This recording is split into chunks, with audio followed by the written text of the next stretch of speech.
Tá, Yolanda, tá liberado, tá, Yolanda? Certo. Pai amado, nesse momento em que mais uma aula se inicia, pedimos que abra nossos corações e nossas mentes para essa aprendizagem,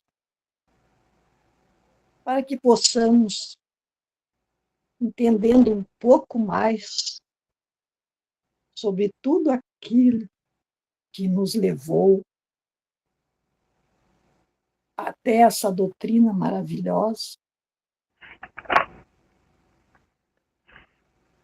encontremos subsídios para aprofundar o nosso entendimento.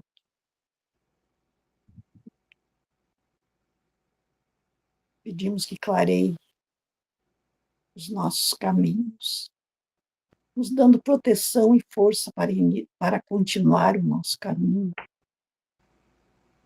mesmo sabendo que nem sempre encontraremos a nossa estrada aberta, livre de espinhos e pedras.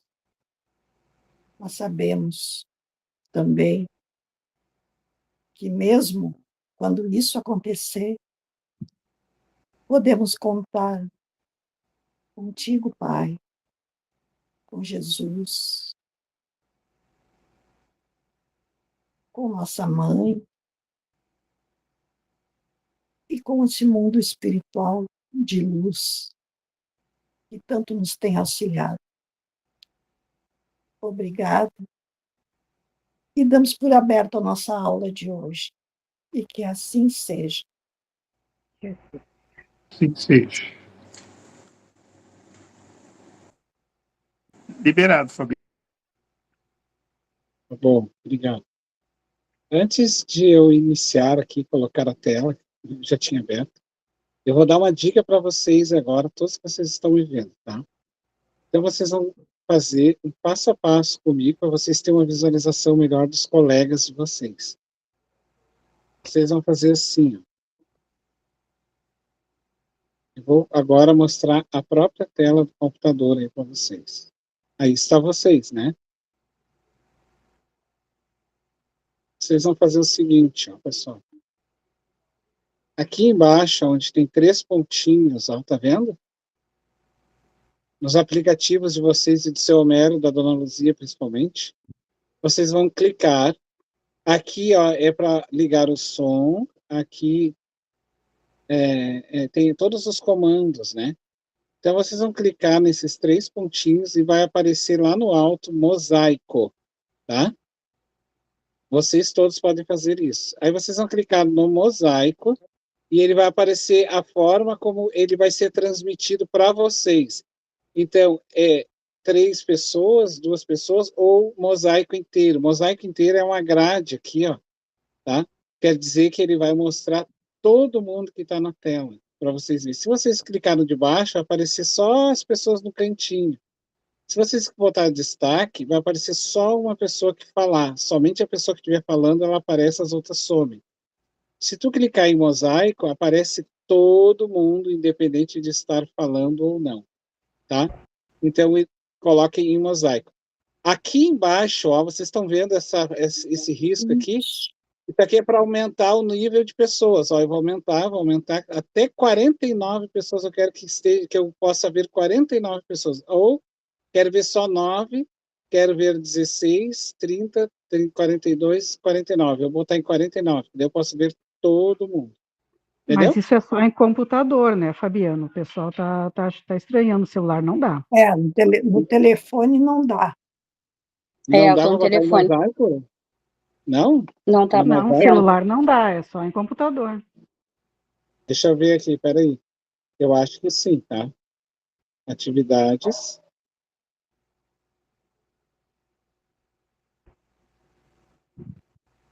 Vamos ver aqui. Configuração.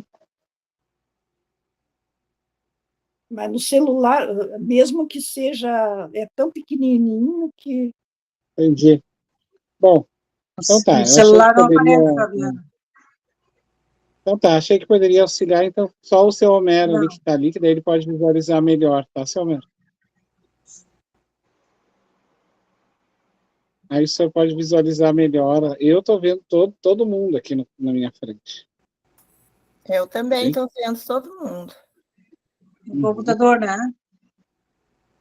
Sim, É, sim no Chrome. Isso, lá Verinha. eu vejo só 6. Isso. Mas depois dá para dar uma mexidinha no celular que deve ter ali alguma configuração. Bom, pessoal, nós vamos entrar então no capítulo 18. E o capítulo O 18 ele vai Fabiano só falar... pede para o pessoal fechar os microfones. Tem muita gente com o microfone aberto. Ah, tá bom, pessoal. É que daí interfere nas falas. Quando quiser falar alguma coisa, Deixa eu pode olhar no abrir. computador da Cissa, eu acho. Tu quer escutar comigo ali? Quer escutar aula comigo? Ah, então tá. A Eunice tem que fechar o microfone. Peraí. Nós vamos verificar por aqui, tá? Tá. Bom, o capítulo 18 do livro, né? Nós vamos seguir. Nós já passamos pela trajetória de desenvolvimento todo da Terra. Nós já passamos pela questão histórica da evolução. Nós já passamos pela necessidade do porquê Jesus.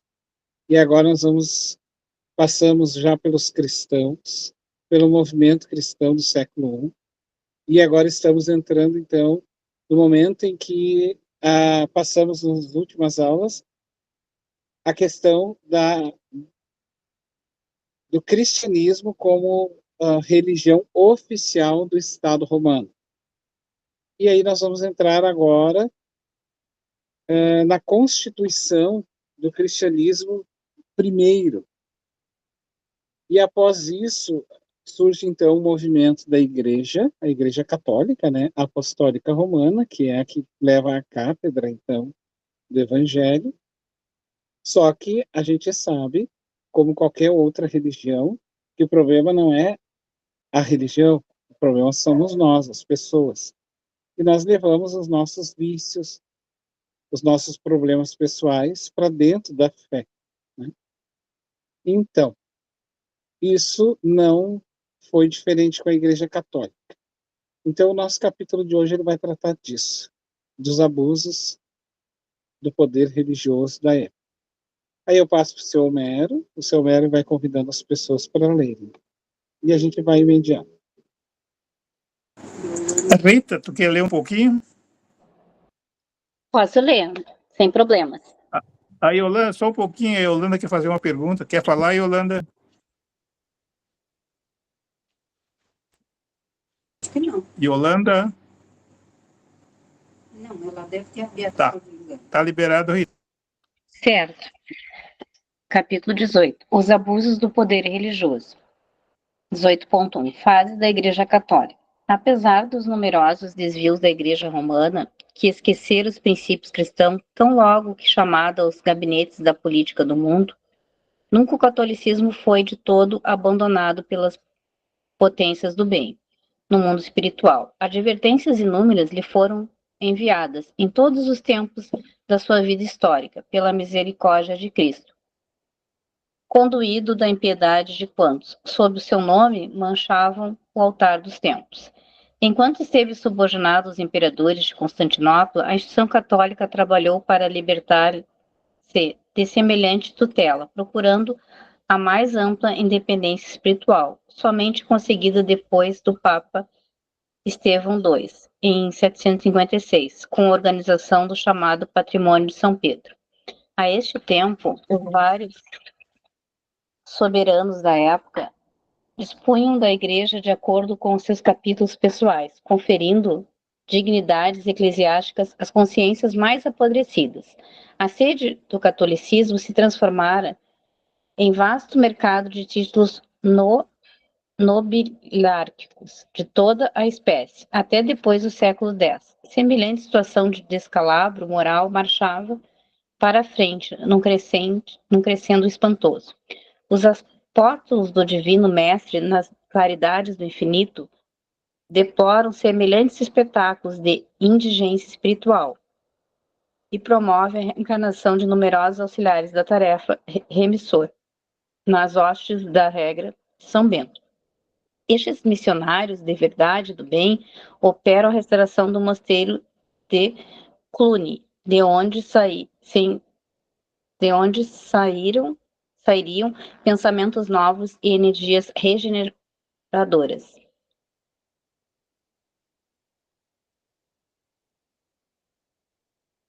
Fica à vontade. Eu não tenho comentário nessa parte. Uhum. Bom, Continua? Não, vamos lá então. A Igreja Católica, nesse primórdio, a gente sempre tem que cuidar, tá? Porque o que é a Igreja hoje e o que é no passado. Assim como tem o Espiritismo, tem o movimento espírita, e qualquer outra religião. Nenhuma pessoa pode macular uma fé simplesmente porque ela errou. Né? O problema é dela. Então, existe o Espiritismo do Chico e existe também o de tantas outras pessoas perturbadas. Então, o problema nunca foi a fé, né? Porque assim como houve espíritos missionários, praticamente amigos, anjos aí nos dando apoio, também teve os perturbados, né? De toda sorte, em qualquer lugar. E as pessoas levam seus conflitos para dentro da fé, né? Os seus anseios, o seu domínio. Porque o que vai imperar ali é a sua conquista moral. Daí moral elevada ou não é o que vai vicejar. Então as pessoas têm o poder e aí acabam fazendo daquilo conforme a sua moral, entende? Então Deus está sempre auxiliando, tá, pessoal? Ele está sempre enviando missionários, está sempre enviando esses restauradores. E isso é muito importante quando Jesus envia esses missionários, porque esses espíritos também crescem com isso, com essas tarefas. E é uma escola de aprimoramento. Ah, mas por que Jesus não muda tudo, né? As pessoas estão errando. Por que não muda tudo da noite para o dia? Porque assim, gente, esse é o nosso autoritarismo interno. Né? Para espíritos da envergadura de Jesus, a qualquer momento nós podemos mudar. A qualquer momento nós podemos mudar. Então eles respeitam isso. Eles sabem que em qualquer momento nós podemos despertar do nada. Então, não se usa de autoritarismo. Por isso que o mal, ele parece sempre prosperar, porque a arma que ele usa, o bem não quer usar. Porque a da violência, da imposição, essa vai se terminar. A do amor, ela veio para ficar. Então, por mais que demore muito, Jesus jamais usa de talião. Ele podia, por exemplo, agora o mundo está vivendo aí um monte de guerra, né? Um monte de problemas. Por que Jesus já não tira esses homens? Não, porque não é assim. Sabe? Não é assim. Ele nos considera todos como espíritos filhos de Deus, como ele também é, e ele tem a paciência, ele sabe que isso vai se modificar em dado momento, até mesmo esses problemas que... Tá, mas o que nós temos que ver com isso? Ah, ninguém está passando por aquilo que não tenha que passar, tá? De alguma forma, nós estamos vivenciando alguma coisa interna dentro de nós que espelha um pouquinho essas pessoas, né? Essas violências no microcosmo. Assim. A gente faz um pouquinho disso que eles também fazem, no pequeno espaço que nós vivemos. Então, a gente precisa ter um pouco desse espelho para modificar nossa alma. Então, ele está tudo bem, está tudo certo, está tudo correto, ninguém está sendo injustiçado, não precisa ficar com medo. Não sei se alguém gostaria de fazer algum comentário também. Eu acho importante essa questão que tu falou, né, Fabiano, que às vezes a gente tem que cuidar, a gente que é espírita também, né, de não ser... Claro, a gente não deveria nem julgar ninguém, né, mas esse é o mundo ideal. A gente ainda não consegue estar nesse mundo ideal, mas estamos no caminho para tentar se melhorar e reformar. Mas a gente tem que ter cuidado, né, em criticar realmente isso, né, tu falou do catolicismo, né, porque eu já vi espíritas, gente falando, né, como tu falou, são pessoas, seres humanos. Então vão errar, então não podemos confundir, né? Às vezes a crença na época, né? O problema era alguns padres, né? Bispos, enfim, da Igreja Católica que desvirtuaram e que infelizmente tinham um poder, né? Assim grande na época, né? Como a gente falou, né? Nessa época da Idade Média que a gente está pegando, eles tinham um poder, assim, era a monarquia, né? O clero, né? E tinha esse poder também, né, além dos nobres, e enfim, o papado, que eles chamam, né, e várias coisas assim. Então, ficou uma mancha, assim, né? Essa questão da Inquisição e várias coisas que aconteceram, né? Como falou ali, né? Que houve o desvirtuamento, né? É que Mas não foram eles, todos, né? esse eles, Rita, é nós, tá? Sim, É nós. Como nós exatamente. somos espíritas, nós Uhum. estamos falando de nós mesmos. Sim, exatamente. Às vezes a gente critica, espelha no outro uma coisa que nós também temos que trabalhar e não julgar menos, né? E agir mais, né? Mas tu te reformar e não ficar dizendo, ah, mas a Igreja Católica é assim, assado, enfim. A gente critica às vezes, né, Fabiano, né? A gente ainda é muito crítico, assim, e julgador, né?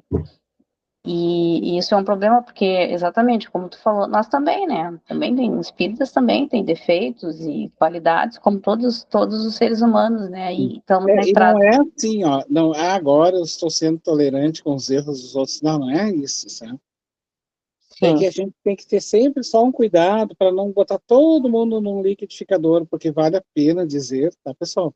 A doutrina espírita, o evangelho, segundo o espiritismo, é 80% para mais, eu vou botar 90% de espíritos que foram católicos. uhum, Ele foi escrito 90% de espíritos católicos, sim, né? Então, que foram padres e foram religiosos. E então esse é que no mundo espiritual não tem religião, né? Então é, tem o cristão verdadeiro. Esse é o que tá, né? é Eu isso. avanço um pouquinho então. Tá. Continua? Tá. Pode 18.2. ler mais um? Posso? Gregório VI. Foi neste movimento de restauração que Hildebrando, conhecido como Gregório VII, ouvindo as inspirações que lhe desciam do coração do plano invisível, preparou-se para a missão que esperava no Vaticano. Sua figura é das mais importantes do século XI, pela fé e pela sinceridade que lhe caracterizaram as atitudes. Eleito Papa após a desencarnação de Alexandre II, reconheceu que as primeiras providências que lhe competiam era de combater ao simonismo no seio da instituição católica e o restabelecimento da autoridade da Igreja, que ele desejou sinceramente reconduzir no seio do cristianismo, embora as lutas sustentadas contra Henrique IV façam parecer o contrário. Convocando um concílio em Roma no ano de 1074, procurou reprimir a enormidade de tantos abusos referentes ao mercado dos sacramentos e às honras eclesiásticas. Felipe I e Henrique IV prometeram amparo e auxílio às decisões do pontífice, no sentido de regenerar a organização da Igreja. Henrique IV, porém, prestigiado pelos bispos culpados de simonia, fugiu ao cumprimento da promessa e, depois de exortado por Gregório VII, tenta depô-lo, reunindo em Osnabrück um símbolo de sacerdotes transviados. O Papa excomunga o príncipe rebelado, ocorrendo então os céleres acontecimentos da Canossa. A luta ainda não havia terminado, quando Gregório VII se desprende do mundo em 1085, deixando, porém, um caminho preparado para a Concordata de Worms, que realizaria em 1122, com Henrique V, com a independência da Igreja e a regeneração aproximada da sua disciplina. É isso aí. Então eles já tinham espíritos que já estavam fazendo, porque é um processo político, né? É que nem na política, assim, né? Vão se costurando, vão fazendo, vão criando, né, leis e vão trabalhando assim, vão fazendo negociações, eu negocio assim, faz parte, gente, é assim mesmo que funciona.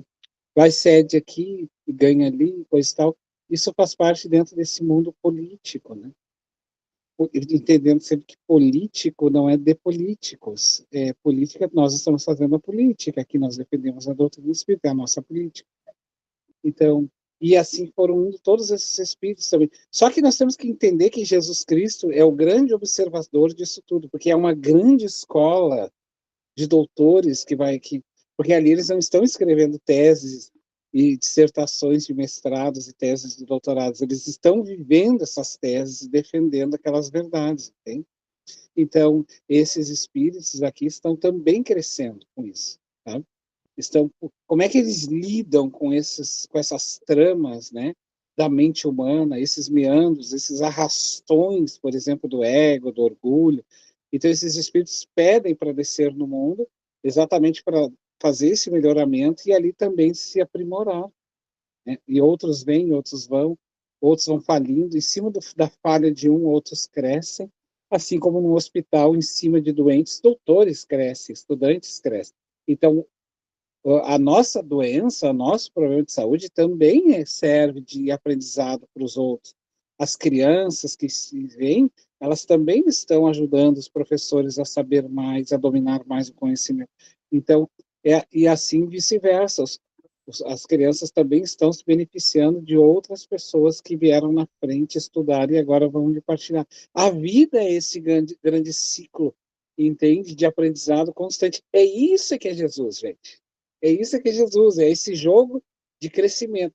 E André Luiz vai dizer que ora nós estamos sentados, ora nós estaremos de em pé na roda da vida. Então, por quê? Porque tudo é um ciclo de aprendizado. Jesus não vê mal nenhum em nada, porque o mal para Cristo é transitório. Ele vai passar, porque eu venho e resgato, né? Eu venho, reparo e resgato, e aquilo se torna um aprendizado.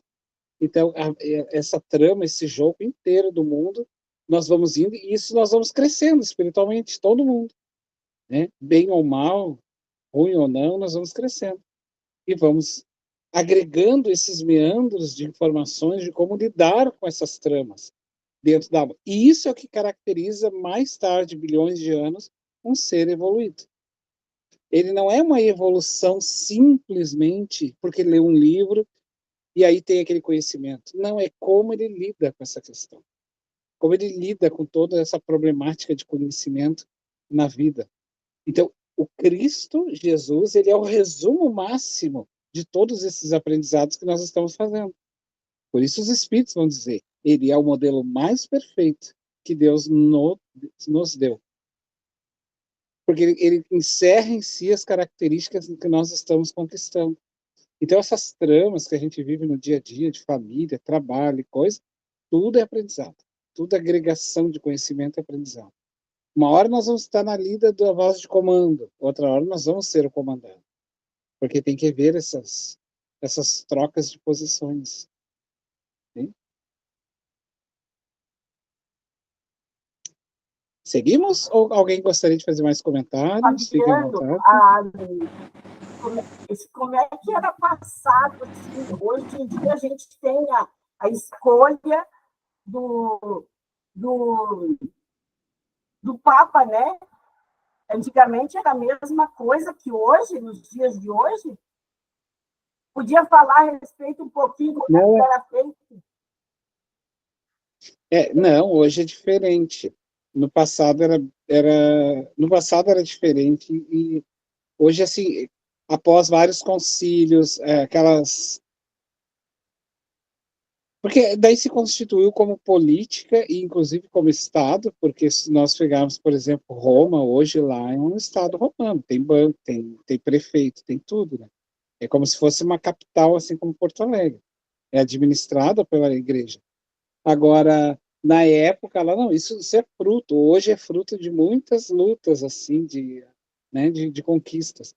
Só para vocês terem uma ideia, na Grécia, porque a Igreja Católica bebe muito do berço grego, tanto de Roma na questão do direito e na Grécia na questão do conhecimento. Os filósofos acreditavam que para se tornar filósofo deveria ser uma pessoa com mais idade. Ai? Só um pouquinho, peraí, já posso falar. Fabiano? Pode falar, Yolanda. É só para avisar que eu tô com muita dificuldade de continuar na aula. Eu estou tentando, mas está muito difícil. Tá, Toda hora estou não caindo. tem problema. Se eu cair no final, alguém faz a oração, tá? Se não, Tá, se eu conseguir. tá bom. Tá bom? Feito. Beijo. Tá. Eles acreditavam, por exemplo, na Grécia, que para se tornar filósofo tinha que ser uma pessoa com muito mais idade. E isso, de fato, depois se concretiza bem depois, por exemplo, por que para ser presidente, para ser um papa, o papa tem que ser um homem velho. Vocês notem que nunca é um papa novo, né? Porque ele tem que agregar muita informação, conhecimento e experiência de vida, porque ele vai conduzir, entende? Então, mas isso são coisas que foram sendo mudadas ao longo do tempo, porque, de certo, foram observando que era necessário ter uma capacidade maior de entendimento das coisas, porque se tratava das coisas de Deus. Para vocês terem uma ideia, Calígula, quando assumiu,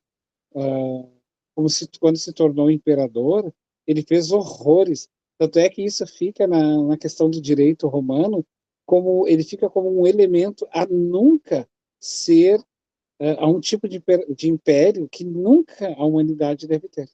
Ele fica nos anais, né, como um tipo de império que deve ser abolido da humanidade. Assim como a gente vai abolir, por exemplo, a questão do nazismo e agora a questão do próprio direito no Brasil. A gente vai ver daqui para frente que tem coisas que a gente vai ter que abolir, assim, por exemplo, né? Não se pode jamais um judiciário se envolver com questões políticas. Ele tem que preservar a lei que está vigente no país. Então, essas coisas vão vindo como escola para nós, para a gente poder entender. Entendeu? E vai servindo como base das instituições do direito, das universidades. Isso vai mexendo. Então, esses espíritos ajudam a provocar isso, mas tem seus karmas, tá? Porque eles vão responder por isso, por abusos, assim, de todas as montas, assim. Desde o início que a gente se conhece como seres humanos, a gente sabe que há sempre uma problemática na questão quando envolve o direito, né? E não é à toa que no mundo espiritual tem muitos juízes vagando nas trevas, viu, gente? Muito, assim, muito mesmo. Porque é uma ponta muito perigosa para a alma. Ela pode fazer o espírito crescer muito. A questão política ou do político, mas ela pode te jogar lá no buraco também. Porque tu tá no bastão da lei, né? Tu tá no bastão da lei. E aí tu tá movendo muitas vidas. E isso é extremamente perigoso ou extremamente grandioso. Depende de como é que a pessoa vai conduzir isso. Mas tem coisas que vai servir de escola para o mundo e para nós do que nós não devemos mais fazer. A gente segue ou alguém gostaria de comentar mais? Sem comentário, nós continuamos. Aí eu convidaria a Verinha, pode ser, Verinha? Pode ser, seu Mero. As advertências de Jesus. Instalada nas suas imensas riquezas e dispondo de todo o poder e autoridade, a Igreja poucas vezes compreendeu a tarefa de amor que competia à sua missão educativa. Habituada a mandar sem restrições, muitas vezes recebeu as advertências de Jesus à conta de heresias condenáveis que era preciso combater ou profligar. As extorsões do alto não se faziam sentir tão somente no seio das ordens religiosas, onde penitentes humildes proporcionavam aos seus orgulhosos superiores eclesiásticos as mais santas lições da piedade cristã. Também na sociedade civil, as sementes de luz deixavam entrever os mais esperançosos rebentos de compreensão e de sabedoria, acerca do Evangelho e dos exemplos do Cristo.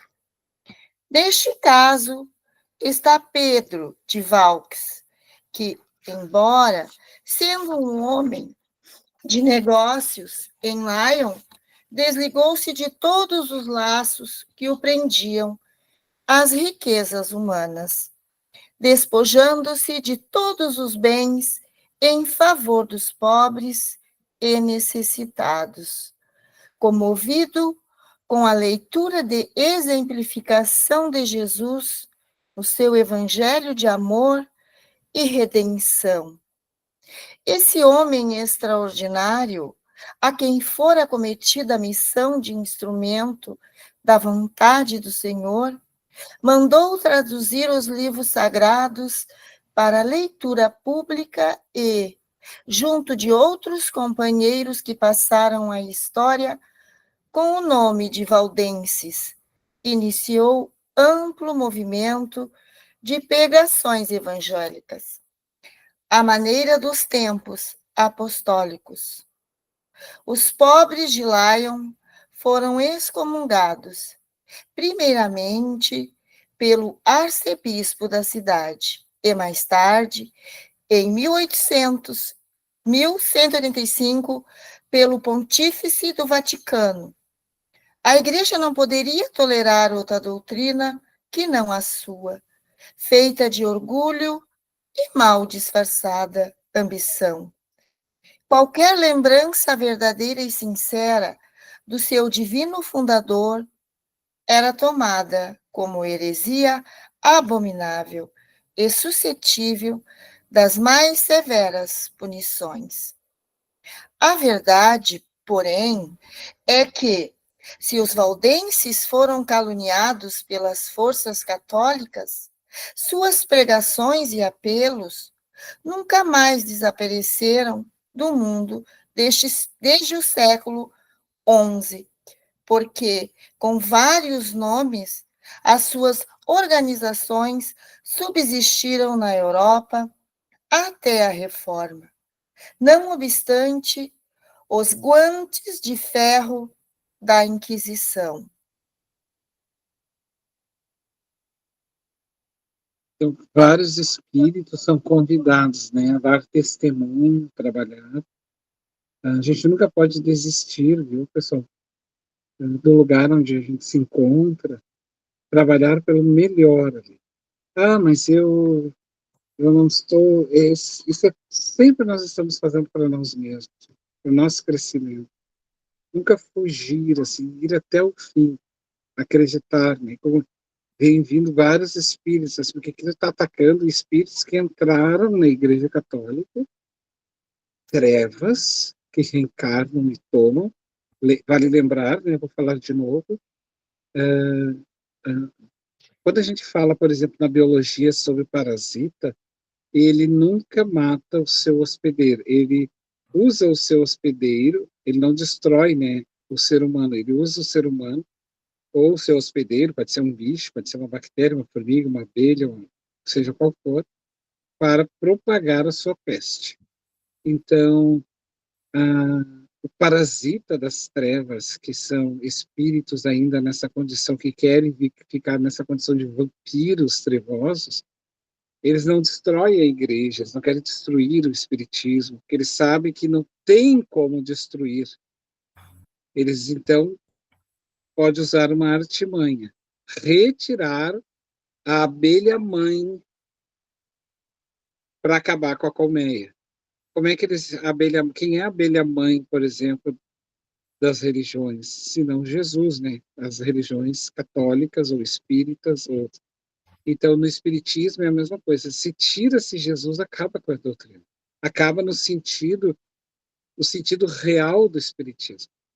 Então, ela fica sem o evangelho, a doutrina fica uma doutrina seca, amarga, disputativa de conhecimento, de sabichões, né, de holofotes. E o evangelho é aquele livro da alma que vai nos puxar para a humildade, para o amor. Por isso, Kardec, junto com os espíritos, traz o evangelho para nos fazer sempre refletir aquela ciência à luz do evangelho. Então, esses espíritos, eles retiraram o Cristo da época, colocando no Cristo que eles eram, perseguidor, vingador, matando. Então, eles tiraram o sentido. E aí é que Jesus vai colocar novamente, mergulhar na carne, esses espíritos, para que eles possam, então, dar o exemplo de restauração da igreja, como nós vamos ver daqui a pouco o nosso Chico de Assis. Né? Quer falar, Vera? Fica à vontade. Não. É importante, sabe, fazer comentários, seja ele...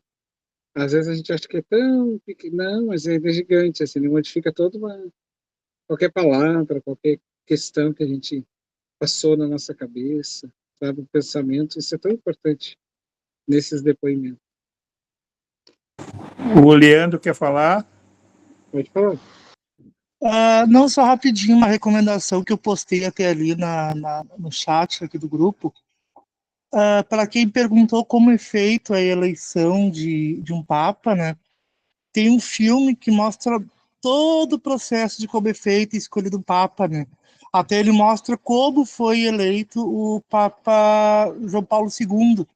O nome do filme se chama Sandálias do Pescador. Eu acho que no YouTube se consegue, porque ele é um filme bem antiguinho.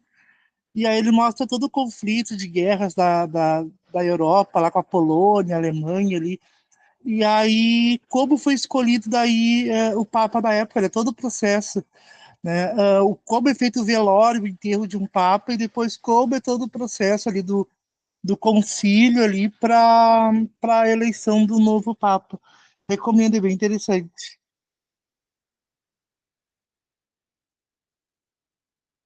E aí nós vamos ver, então, Jesus descendo novamente, né, através de São Francisco. Aí eu deixo para ver quem vai ler. Quer continuar, Verinha? Tranquilo, seu Homero. Francisco de Assis. Os apelos do alto continuaram a solicitar a atenção da Igreja Romana em todas as direções.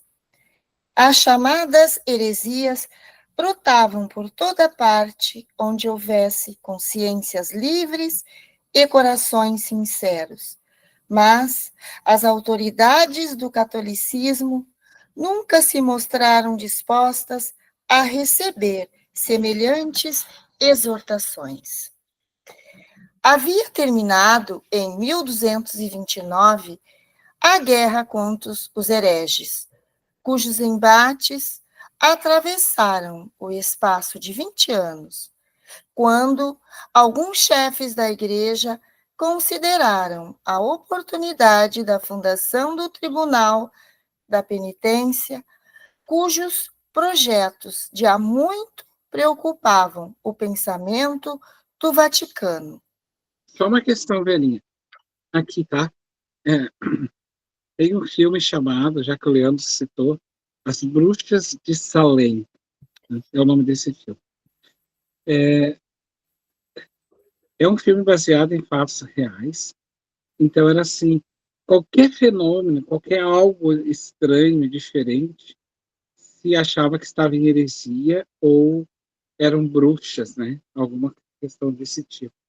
E aí vocês imaginem que pega um surto de gente que quer se vingar de outras pessoas e inventam heresias para verem as pessoas morrerem. Era uma coisa horrorosa, assim. Chegava a se inventar. Nesse filme ele mostra exatamente umas histéricas, uma das meninas que era histérica, se apaixona por um homem casado, e como ele recusa ela, porque ele era um cristão muito fervoroso, ele e a família, então ela inventa coisas sobre ele até que ele vá morrer enforcado ou queimado, ele e a mulher. E aí no filme, nos momentos finais, né, em que ela acusa ele de bruxarias e tudo mais, e a igreja então bota para queimar, e o padre diz a ele, né, você renuncia, ele disse, mas eu não posso renunciar a algo que eu não sou, é mentira. Ele mantém firme até o fim e morre por isso. Ele não volta atrás para alimentar a mentira dela. E o que acontece? Assim, isso é importante, tá, gente? Porque como a gente está lendo sobre a questão do direito canônico da igreja, a partir disso, por que parou-se, então? Porque ficou um surto de qualquer coisinha era bruxaria, aí começava a matar gente, até que os mais lustros começaram a perceber, só um pouquinho, tem que parar com isso. Agora, daqui a pouco vai virar o quê? Vai morrer a Europa inteira. Então, criou-se métodos para julgar. Por isso, hoje, nós temos todo um poder judiciário que tem todo um formulário, ainda temos, tá? Uma forma de trabalhar a questão de como é um julgamento, e agora, modernamente, entrou o que se chama-se de mediação, né? Antes de ir para o juiz, tenta-se uma mediação de conflitos, para ver se se resolve sem necessidade de abrir processos judiciais e tudo mais. Agora, antigamente não, então não se tinha um método, não se tinha um método, não se tinha, por exemplo, a prova, a testemunha, o momento de acusação, o momento da defesa, então não se tinha toda essa questão. E nesse momento começa a se instituir a partir disso essas formas jurídicas também, né? A partir dessa loucura que passa a ter. Vocês entendem? Então, se simplesmente acusava as pessoas assim, e pronto, já saía se matando. Assim. Era uma coisa bem doida. Mas eu só abri o espaço para poder entender essa parte aqui, tá? Vamos lá, então. Qual é o nome do filme, Fabiano? As Bruxas de Salem. Ele não é um filme de terror, ele Obrigada. é um filme bem histórico mesmo, no sentido inquisitorial.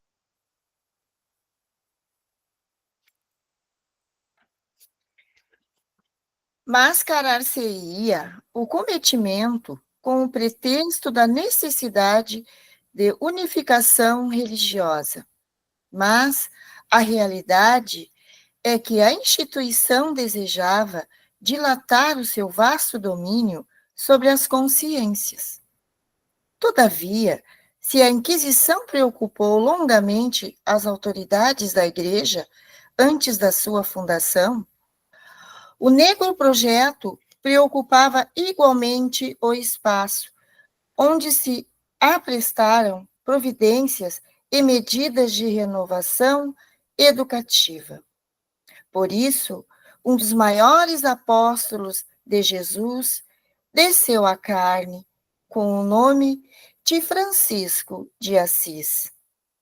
Seu grande e luminoso espírito resplandeceu próximo de Roma, nas regiões da Úmbria desolada.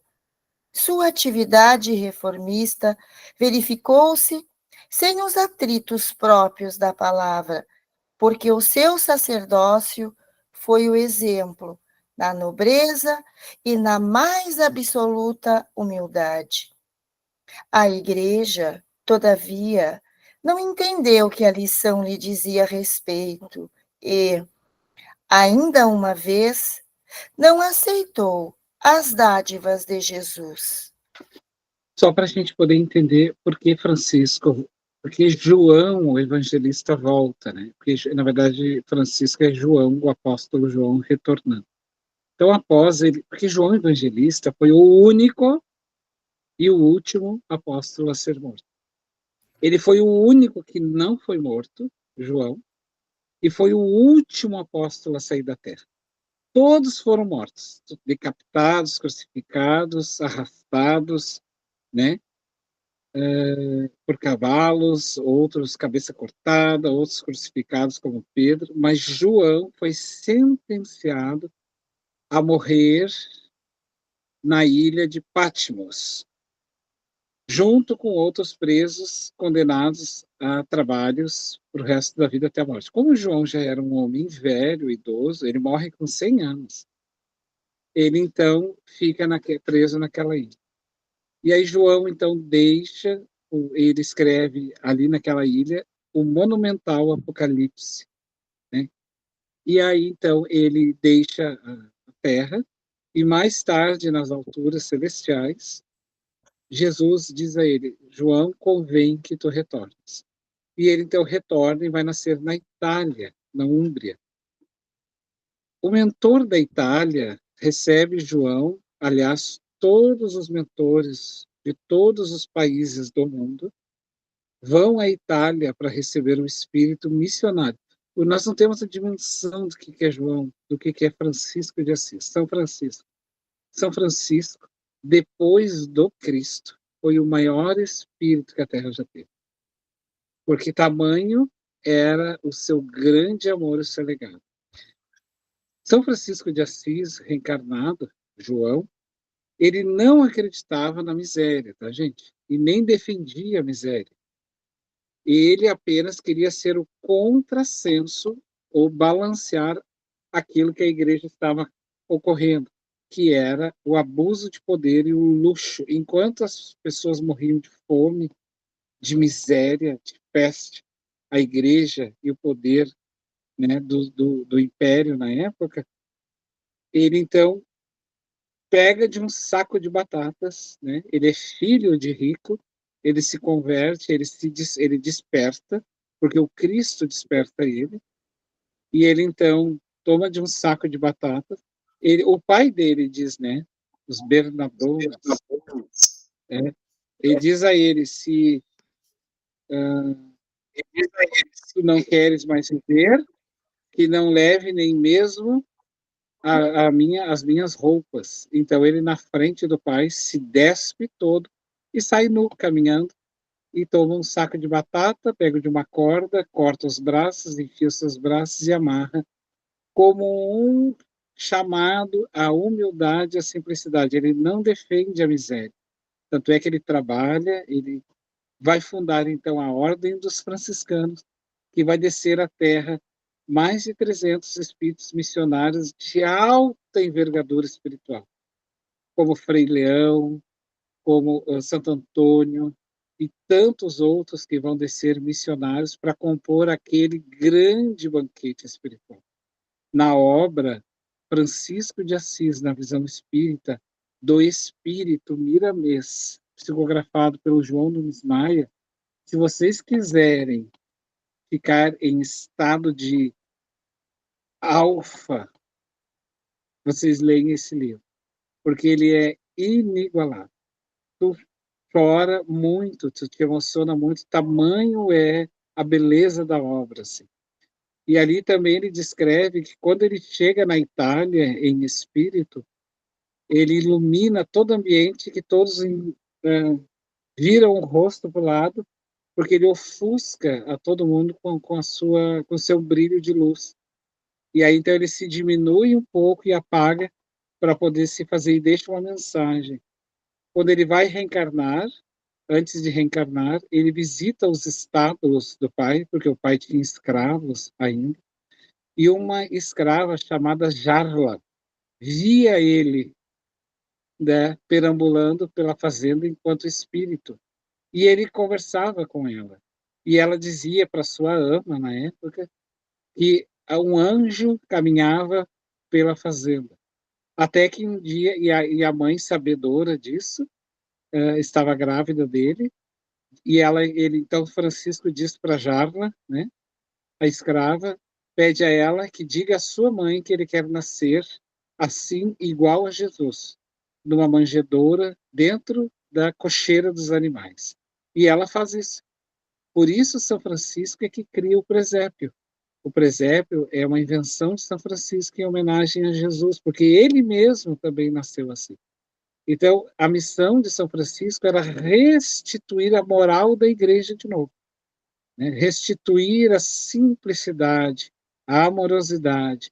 E aí é o grande recado para nós espíritas: trabalhar para o retorno do velho espiritismo, ardente, amoroso, sem disputas de poder, porque isso é temporal. Isso nós temos e daqui a pouco não temos mais.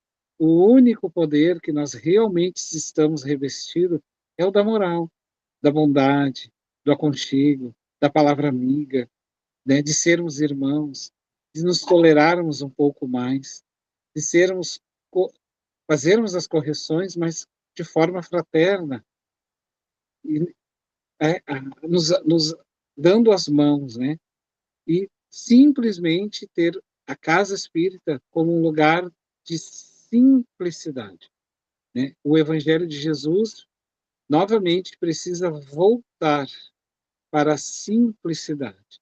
Sairmos dessa postura de coaching, com todo o respeito que eu tenho, para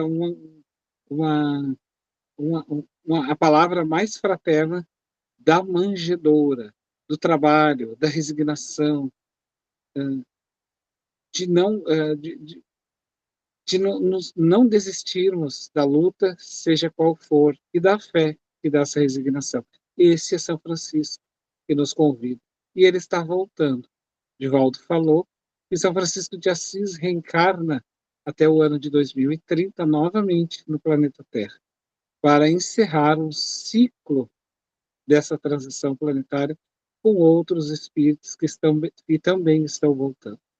Tá bom? Eu queria falar essa mensagem de São Francisco para todos nós e indicar essa obra, Francisco de Assis.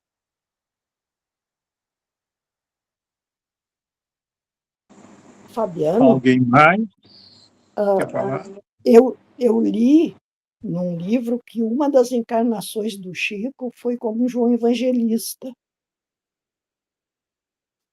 Será verdade? Mas daí já contradiz o Divaldo. Isso, não é verdade. São Francisco, inclusive, já psicografou pelo próprio Chico Xavier. E no atual momento, a Mansão do Caminho recebe orientação espiritual junto com a Joana de Ângeles, de São Francisco. O Divaldo Franco... João Evangelista, que diz que é o... Não, mas é o mesmo. É o mesmo. São Francisco de Assis é João Evangelista. Então, é ele que conduziu boa parte do trabalho do Divaldo. Inclusive, eu assisti um evento onde o Divaldo psicofonizou São Francisco de Assis, nesse evento. Ele deu uma passagem para o próprio Povereto de Assis. Então, de fato, a gente tem que ter, eu entendi, mas a gente tem que ter um cuidado assim, com algumas médiuns que trazem algumas informações, e não, né? Chico Xavier não foi São Francisco. Chico Xavier foi Chico Xavier. Ele teve outras existências, mas não como São Francisco. São Francisco é um pouco bem mais evoluído na evolução hierárquica que o próprio Chico, né? Isso que o Chico já é gigantesco, mas veja bem, depois do Cristo, São Francisco de Assis foi a maior alma que a gente já teve. Então nós estamos falando de uma envergadura muito um pouco mais ainda. Aí imaginemos, se Chico já era maravilhoso, como não deva ser São Francisco, né? Como não foi. Tá bom? O Fabiano, Francisco, quando a gente lê no livro, né, aquela parte que ele se aproxima do papado, né, e ele vem com muita paz. Então, assim, tipo, uma pessoa só na paz, né, ele vem trazer todo o conhecimento, trazer de volta o cristianismo, mas através da paz. Em nenhum momento tu vê ele discutindo, botando em evidência a vida dele, o acontecimento. Ele estava sempre com os povos, com os pássaros, com as plantas. É lindo o livro trazendo isso, é maravilhoso. A gente entra para dentro do livro e quer ficar dentro do livro, de tão lindo que é. Então, é essa coisa assim, de ser esse apóstolo convidado, a mãe já sentia, aquela senhora que cuidava da casa já sentia toda essa mensagem que ele já trazia, e eu penso assim, que coisa maravilhosa, e as pessoas dentro da igreja, alguns, né, porque o Papa mesmo, ele ficou bem mexido quando ele veio falar com ele, né, e os outros não, e o medo que a igreja tinha, né, de perder isso, né, Fabiano? De perder a autoridade deles, né? Isso aí. Eles impunham o medo para poder ter autoridade sobre o povo. Só que o povo, uma autoridade falsa, porque as pessoas estavam morrendo, passando fome, miséria, esquecidas. E São Francisco, então, ele ergue uma pequena igreja que já estava semi-construída e destruída, né, na Itália, e ele, então, no inverno, vai pegando pedra por pedra e vai colocando uma em cima da outra, porque ela é feita de pedras, né? Tipo uns cascalhos, assim. E ele vai... Quem era... Tinha uma criança, que era um jovenzinho, ele era uma criança especial, assim. Tinha uma... hoje a gente tem uma categoria, vamos dizer assim, desse tipo de enfermidade. Era uma deficiência, quase que uma deficiência mental com paralisias, assim.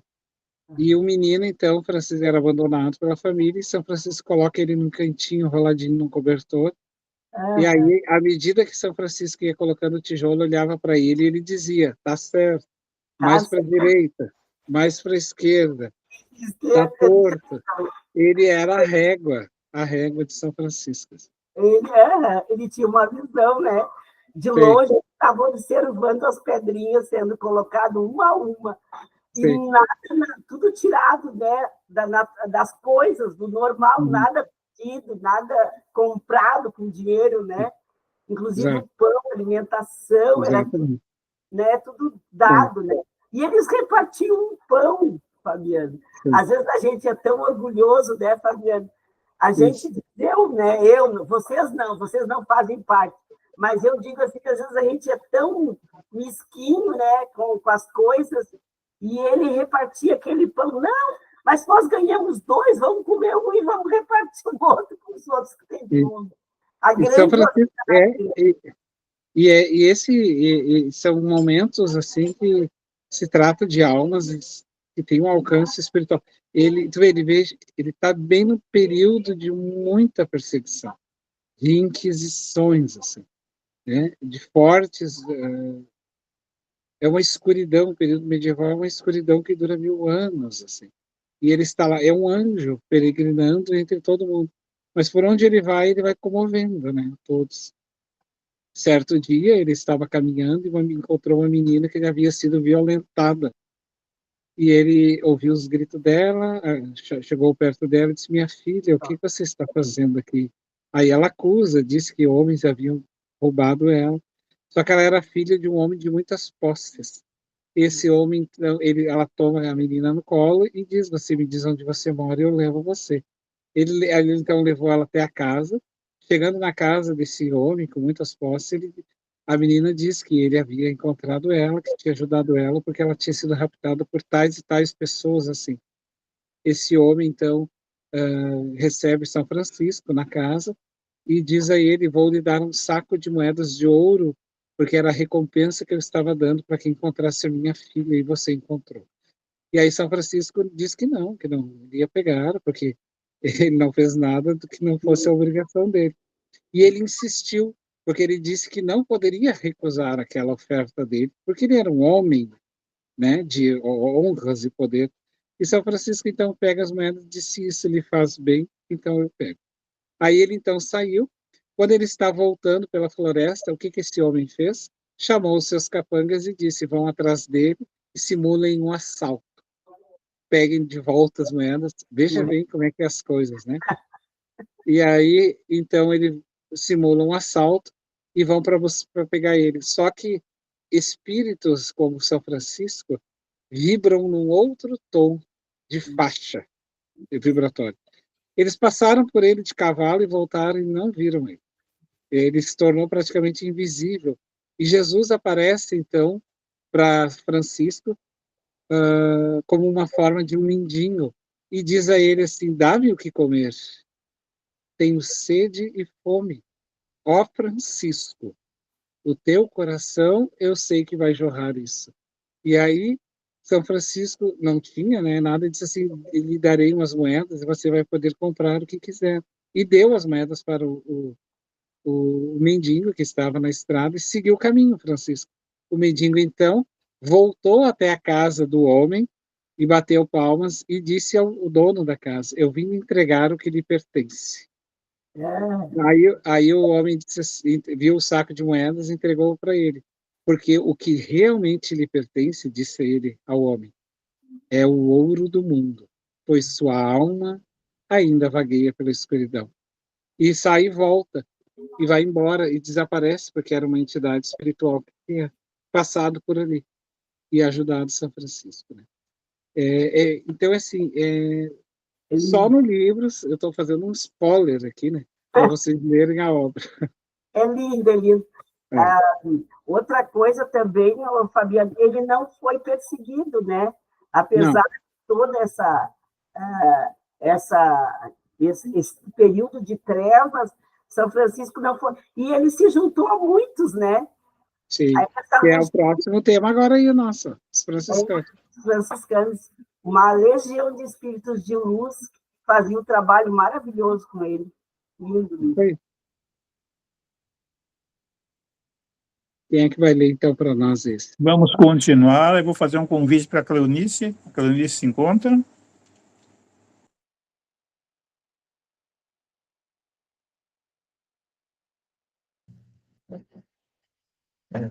Os franciscanos. O esforço poderoso do missionário, todavia, se não conseguiu mudar a corrente de ambições dos papas romanos, deixou traços fulgurantes da sua passagem pelo planeta.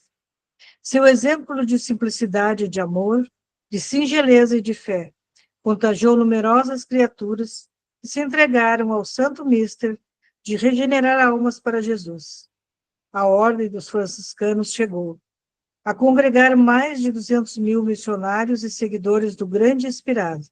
Eles repeliam qualquer auxílio pecuniário para aceitar tão somente os alimentos mais podres e mais grosseiros, e o característico que mais os destacava das outras comunidades religiosas era o seu alheamento dos mosteiros. Em vez de repousarem à sombra dos claustros, na tranquilidade e na meditação, esses espíritos abnegados reconheciam que a melhor oração para Deus é a do trabalho construtivo no aperfeiçoamento do mundo e dos corações. Sim. Então, são vários espíritos que vai descer para a Terra, tá? Espíritos da época cristã, junto com ele, e vão fundar, então, a Ordem dos Franciscanos.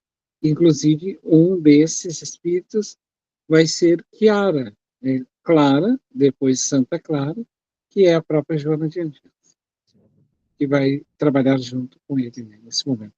Só que a Joana, nesse período, ele é muito, muito evoluído, né? Ela chama ele de Pai Francisco, ele era chamado de Paizinho. A exigência para entrar para a ordem era que deveria amar e não ser amado. Amar mais do que ser amado. E ela não tinha entendido muito, porque ela era uma moça rica, de posses, e não conseguia entender isso. E aí ele não aceita, primeiramente, ela na ordem, e porque ela não conseguia compreender essa questão. É que um velho dia, ele está num trigal, trabalhando com outros franciscanos, colhendo trigo, e ela então aponta no píncaro da montanha e diz: ó Pai Francisco, eu não quero ser amado. Aceite-me. Eu não quero ser amada. Eu quero amar. Veja bem, não é um auto-martírio não ser amado. Não é nesse sentido. É que quando a gente ama de verdade, a gente não espera muito, gente. É uma consequência. Quem ama muito sempre vai ter o retorno. O nosso amor, ele ainda é um retorno imediato, né? Eu faço isso e tu não me faz nada.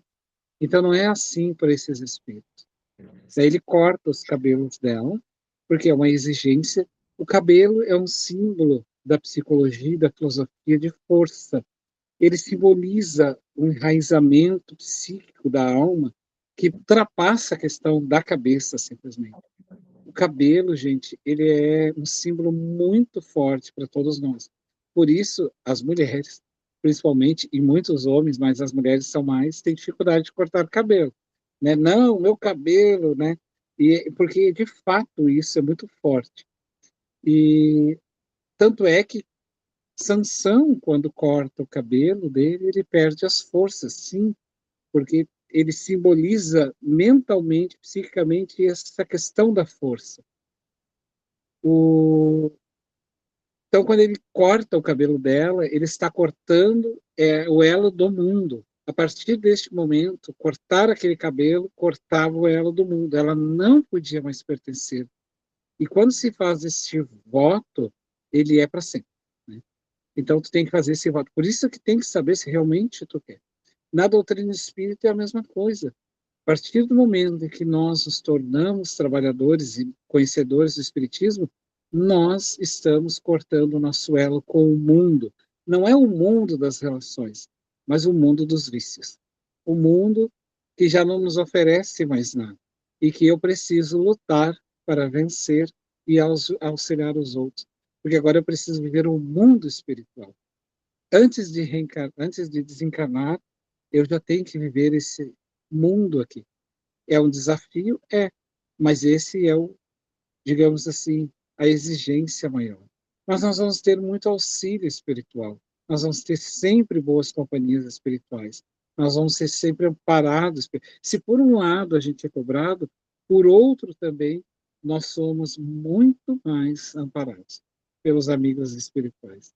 Então esse elo, quando ele corta o cabelo dela, ele corta o elo com o mundo.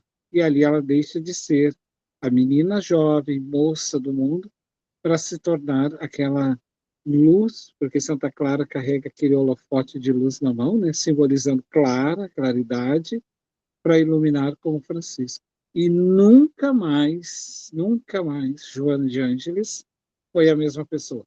Nunca mais. Nunca mais. Até hoje, ela trabalha ainda com São Francisco.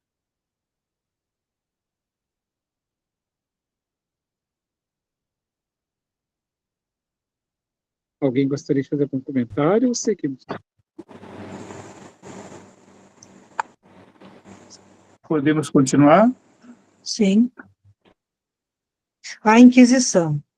Muito pouco valeram as lições do bem diante do mal triunfante, porque em 1231 o Tribunal da Inquisição estava consolidado com Gregório IX. Esse instituto, ironicamente, nesse tempo, não condenava os supostos culpados diretamente à morte.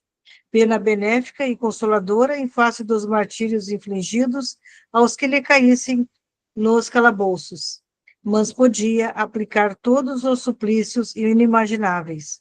A repressão das heresias foi o pretexto de sua consolidação na Europa, tornando-se o flagelo e a desdita do mundo inteiro.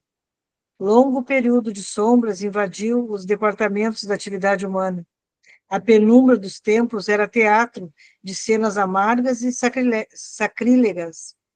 Crimes tenebrosos foram perpetrados ao pé dos altares em nome daquele que é amor, perdão e misericórdia. A instituição sinistra da Igreja ia cobrir a estrada evolutiva do homem com o sudário de trevas espessas. Então, as trevas estão invadidas.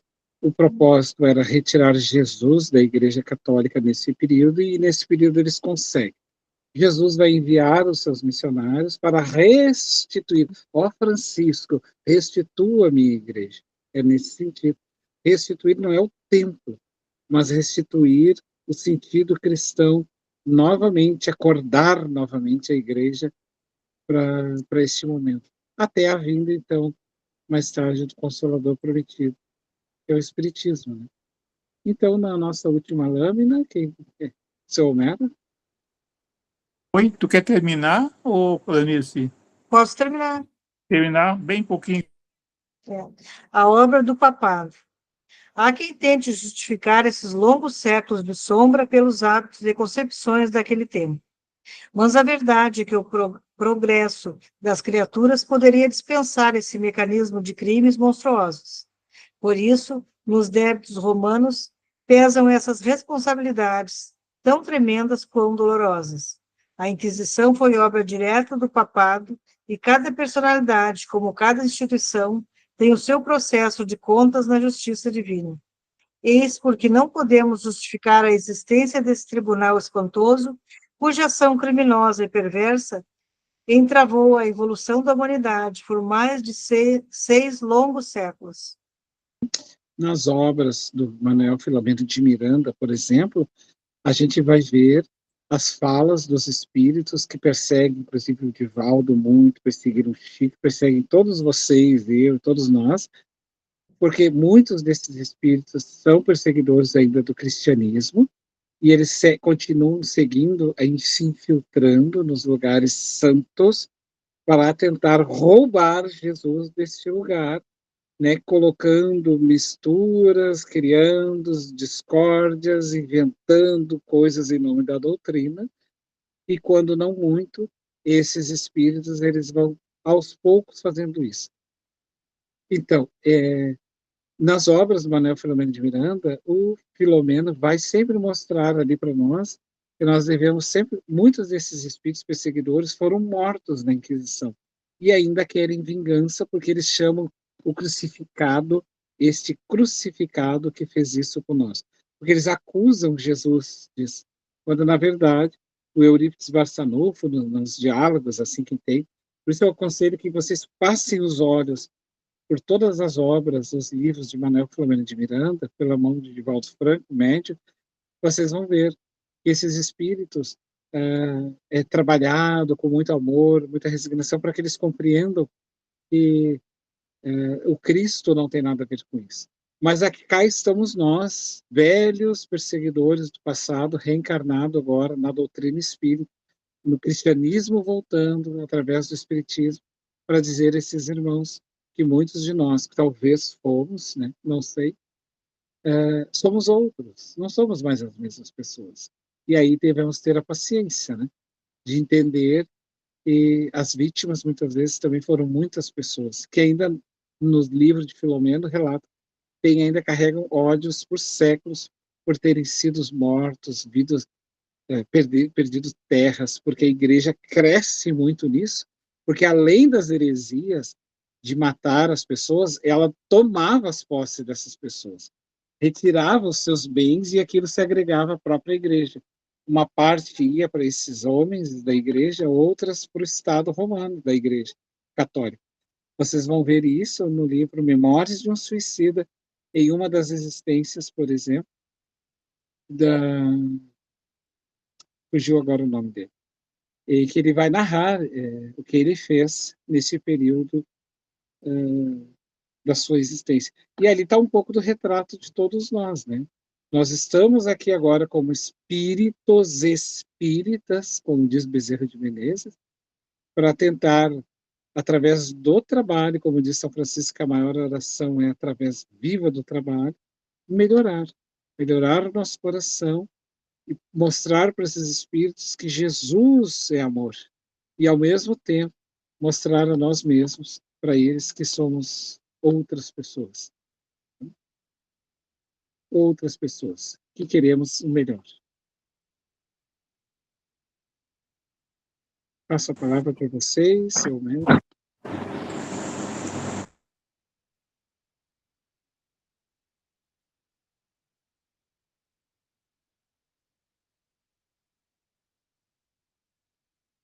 Seu Mero. Tudo tranquilo, ninguém tem pergunta, ninguém quer fazer nenhum comentário. Verinha, a Clarissa.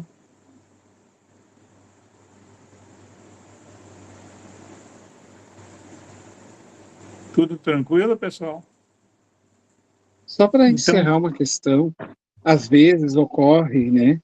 Nós somos espíritas, nós temos todos os nossos problemas emocionais a ajustar nessa existência, e isso é saudável. E é natural que a gente também tenha os nossos desafios, porque é difícil, mas nós estamos aqui realmente para melhorar.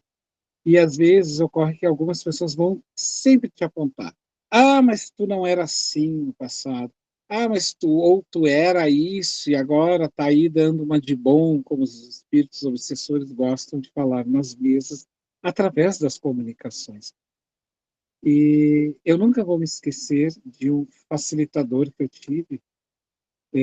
Foi o meu facilitador há 20 e poucos anos atrás, quando eu estudava mediunidade, e aquele espírito obsessor, ferrenho, chegou ali acusando todos por perseguição a ele, e olhou para esse facilitador e disse: e tu também fez isso comigo lá, e eu vim te cobrar, porque eu vou te desmascarar, porque tu não é aqui o que todos pensam. E ele disse assim, meu irmão, eu fui, eu não sou jamais, daqui para frente. Eu quero ser outra pessoa.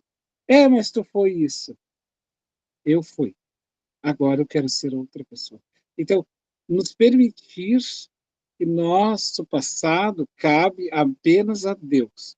Mas eu fiz isso, deixei de fazer aquilo, ou fiz demais errado, ou isso terminou quando eu entrei para o Espiritismo. Quer dizer que todo mal terminou? Não. Terminou essa acusação. A partir de agora, eu estou aqui para trabalhar e me ressarcir desse passado. Então, ele olhou para o obsessor e disse, sim, meu irmão, eu era assim. Agora, eu não quero ser mais. Aliás, eu quero te perguntar, e tu? Está na hora de despertar.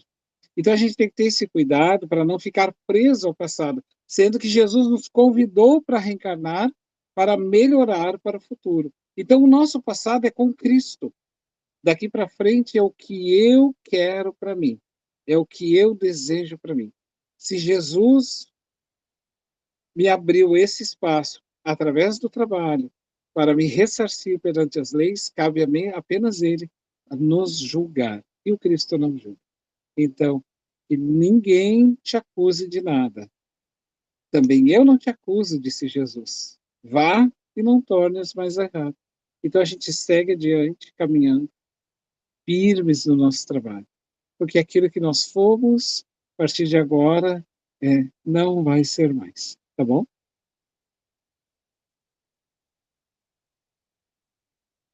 Tudo tranquilo? Vamos passar para a Yolanda. Tá, Yolanda?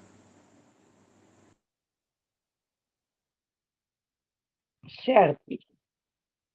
Pai amado, neste momento em que a nossa aula termina, em nome de todos os encarnados e desencarnados que assistiram, nós agradecemos e pedimos também que continue a nos proteger, a proteger o nosso Brasil, tão necessitado de paz, de tranquilidade, de harmonia, para que finalmente seja o coração do mundo e a pátria do Evangelho ao nosso planeta, à nossa querida Terra, para que possa finalmente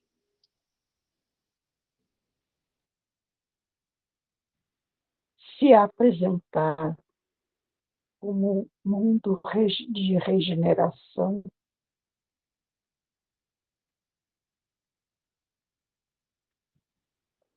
pedimos que recaia sobre todos as energias de paz, de amor, de tranquilidade, de harmonia, de fé, de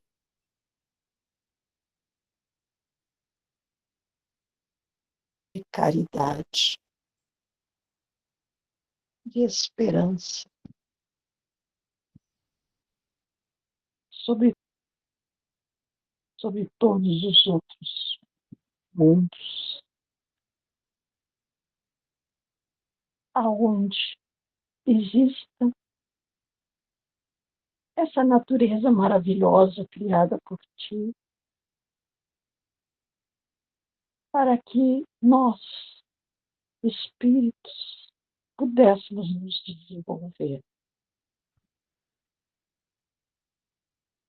E depois de muita luta, de muito erro, de muita desesperança e também de muita alegria, muita fé e muita esperança, possamos chegar até ti. Obrigada, Pai. E assim damos por encerrado a nossa aula dessa noite, e que assim seja. Que assim seja. Boa noite. Até a Boa noite a todos. Feriado. boa noite. Boa noite. Boa noite.